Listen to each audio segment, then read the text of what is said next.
Hello hello guys, मैं अब third episode explain करने वाला हूँ। I am the world empire का।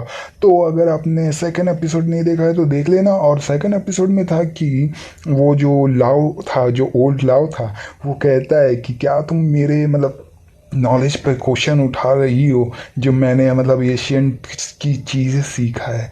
तो उसके आगे का एपिसोड एक्सप्लेन करने वाला हूँ। तो और हाँ, उससे पहले मैं आपको कहने वाला हूँ कि मेरे चैनल को सब्सक्राइब कर लो और मेरे पुराने नए चैनल को सब्सक्राइब कर लो। तो शुरुआत के एपिसोड में हमें दिखाया जाता है हमारा जैंग शुआन कैरोट्स खरीद रहा था। वो कहता है, हे ये कैरोट्स अच्छा दिख रहा है, गाजर अच्छा दिख रहा है, ठीक है। वो कहता है और इसे मुझे बहुत चीप प्राइस में दो, बहुत कम प्राइस में दो। फिर वहां से एक गाड़ी आती है, गाड़ी में से निकलते हुए कहता, बॉस, मिस एना जो कि एम्पेरियल प्रिंसेस है एशियन किंगडम की, वो आशा करती है कि आपको देखने का। तो वो फिर है ना और कहता है कि उनका प्लेन जल्दी या इन जाओ में आने वाला है। तो हमारा मेन कैरेक्टर जैंग शुआन कहता है, मैं पहले से शादीशुदा हूँ और वो बहुत ही दूर आ चुकी है, दूर आ चुकी है इसके लिए। हम दूर आ चुके हैं या क्या नहीं पता यार। वो बोल रहा है कि दूर आ चुकी है का अब तुम जान लो।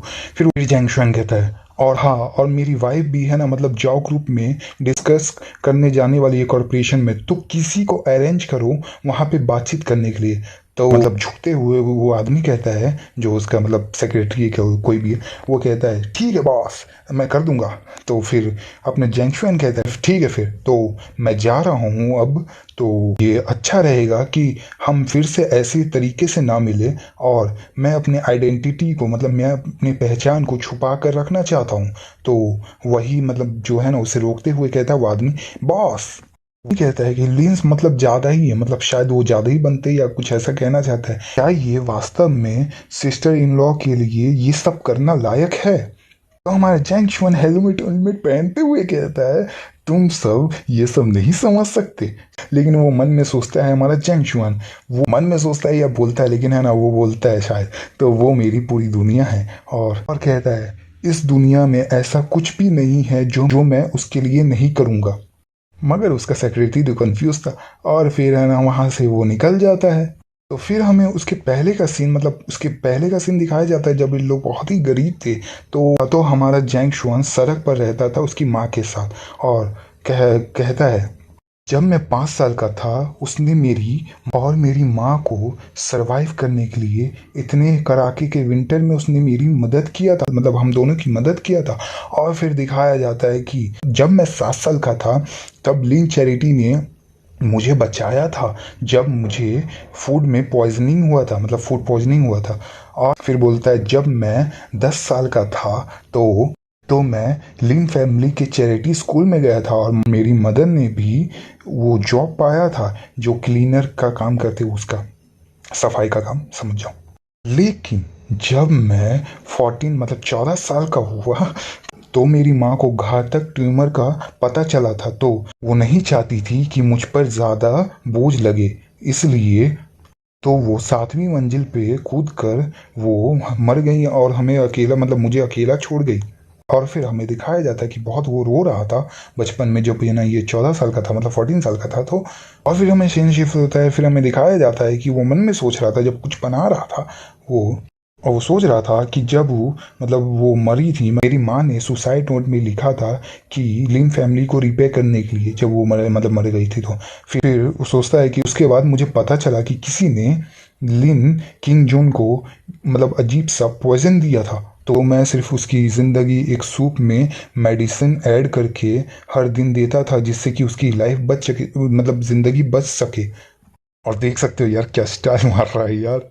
फिर वो जाके दरवाज़ा ठोकता है, ठोकने के बाद वो बोलता है, किंग जून, सूप रेडी है, सूप तैयार है। फिर किंग जून निकलती है, थकी रहती है, लेकिन वो चक्कर के मारे गिरने वाली होती है, लेकिन हमारा जैंग शुआन उसे पकड़ लेता है, बोलता है, किंग जून, तुमने पूरी रात तक नहीं सोया, चलो फिर जाओ से बात करने के बाद हम लोग रेस्ट करेंगे, तुम रेस्ट करना। और फिर किंग जून उसका हाथ हटाते हुए कहती है, मैं ठीक हूँ, तुम मेरे बारे में टेंशन मत लो, मेरे बारे में मत सोचो।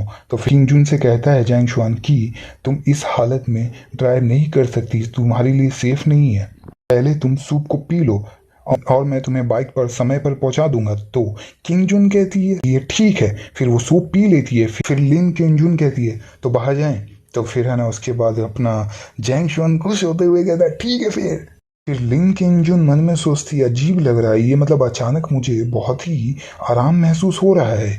फिर हमें बाहर का सीन दिखाया जाता है। उसके बाद हमारा जो जैंग शुआन है उसे मतलब वहां तक ले आता है जहां उसको पहुंचाना था। तो हमारा जैंग शुआन कहता है वाइफ हम लोग आ चुके हैं यहाँ। फिर इसके बाद बोलता है स्वीटी। फिर इसके बाद बोलता है, लेकिन वो जब पीछे देखता है तो वो सोई रहती है उसके कंधों पर, मतलब ठीक है। तो फिर सोचता है इस लड़की ने बहुत ही हार्ड वर्क किया है आखिरी मतलब लास्ट नाइट को, और जो भी बातचीत करना था उसके लिए। सोचता है ये सच में जब भी मतलब जब सोती है तो है ना अपना गार्ड को नीचे कर देती है। फिर उसे एकदम प्यार से देखता है और देख सकते हैं यार कितनी हार्ड लग रही है ना। चलो भाई, तो फिर उसके बाद है ना जब उस अपनी आंखें खोलती है तो फिर शर्माते हुए अपना कंधा हटा लेती है, मतलब अपना सर हटा लेती है और मन में सोचती है क्या मैं सच में सो गई थी उसके बैग पर। फिर अपनी लिन किंग जुन उतरते हुए कहती है तुम यहाँ पे रुको मेरे लिए। फिर उसके बाद अपना जैंग शुआन दम सल्यूट करते हुए कहता है यस माय लेडी। फिर अपना जैंग शुआन मन में सोचता है कि तुम टेंशन मत लो, और मेरे पास सब कुछ पहले से ही है, और मैंने सब कुछ पहले ही से अरेंज करके रखा है, तुम टेंशन मत लो किंग जुन। फिर उसके बाद हमें आधे घंटे के बाद दिखाया जाता है कि लिन किंगजू बाहर आते हुए थोड़ा रोती हुई देख मतलब आती है। तो हमारा जैंग शुआन कंफ्यूज रहता है। फिर वो जब उसके सामने जाता है तो पूछता है क्या गलत हुआ है किंग जून। तो गुस्से में, मतलब गुस्से में नहीं, वो बोलती है कि पेपर को ऐसे मतलब मुट्ठी में बांधते हुए कहती जैंग शुआन ये सब तुम्हारे लिए था जो कि तुमने प्रॉमिस किया था ग्रैंड माँ के साथ। फिर उस पेपर को फेंक देती है उसके मुंह पर। फिर है ना वो जैंगशुआन मतलब जैंगशुआन शॉक हो जाता है, लेकिन किंग जुन कहती है वरना कोई मुझे इस तरीके से गलत तरीके से ट्रीट कैसे कर सकता है। फिर अपने किंग जुन वहां से टैक्सी लेते हुए तो निकल जाती है, लेकिन अपने जैंगशुआन मन में सोचता है अंदर क्या हुआ था। फिर मतलब किसने मेरी वाइफ को उकसाया है इसके लिए, क्या पहले से अरेंज नहीं किया गया था एडवांस में। फिर वो कॉल करते हुए कहता है कि पता करो कि क्या हुआ और किसकी हिम्मत है जो कि मेरी वाइफ को उकसाए, मैं उसका अभी नाम जानना चाहता हूँ। हमें उसी आदमी को दिखाया जाता है और बोलता है बॉस मैं उसके बारे में जान चुका हूँ, उसका नाम है जाओ शू और वो जनरल मैनेजर है जो कि जाओ ग्रुप का है, और उसने हमारे सिस्टर इन लॉ को धमकाया है बातचीत के नाम के द्वारा। फिर वो कहता है उसने कहा है कि सिस्टर इन लॉ को कि जाओ ग्रुप के बिल्डिंग में अकेले और मुझे कंपनी देने के लिए, मतलब रात को कंपनी देने के लिए कहना चाहता है। फिर अपना चैन शवन गुस्से में अपना आईफोन तोड़ देता है यार। और फिर है ना मतलब वो बोलता है, फिर वो खाली देते हुए कहता है ये कमीना जाओशु कौन है, और गुस्से में कहता है कि तुम्हारी हिम्मत हुई मेरी वाइफ को उकसाने की, अब तुम अपने मौत के कगार पे आ चुके हो। तो ये एपिसोड यहीं पे खत्म होता है, थर्ड एपिसोड। तो वीडियो को लाइक कर दो, शेयर कर दो और सब्सक्राइब कर दो यार। इसको बनाने के लिए मेरे को बहुत मेहनत लग गया भाई, तो यार सही में सब्सक्राइब कर देना। चलो फिर बाय बाय।